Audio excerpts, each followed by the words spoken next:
désinflammation, détoxification et drainage. Les trois doivent être liés. Si vous essayez de drainer mais que c'est complètement inflammé, ça va pas arriver à sortir. Si vous faites que juste de la désintoxication, il va falloir beaucoup plus de temps au corps pour pouvoir bien se drainer.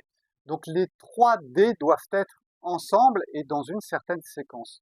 Il faut travailler premièrement sur votre alimentation et pour désinflammer le corps. Donc il y a certains aliments qu'il faut éviter. On peut prendre des anti-inflammatoires naturels. Il faut commencer par là. Et se désintoxiquer, c'est tout aussi important. Pourquoi?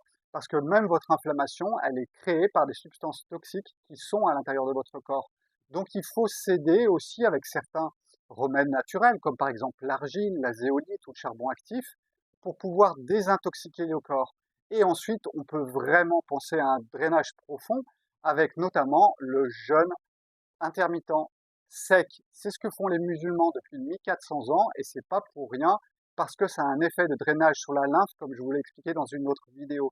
Donc c'est pour ça que dans le protocole que je suis en train de mettre en place, il y a la désintoxication, la désinflammation pour pouvoir permettre un bon drainage. Et ça va pas être un simple protocole, on va le faire ensemble. Il y aura un groupe pour pouvoir échanger. Il y a des lives où je vais vous expliquer l'alimentation, la désinflammation, la désintoxication, comment on utilise l'argile, le charbon pour pouvoir bien faire les choses. Et puis, bien sûr, il y aura aussi un live pour vous expliquer le jeûne intermittent sec. N'ayez pas peur, 1 milliard de musulmans sont en train de faire un jeûne intermittent sec, donc tout va bien se passer.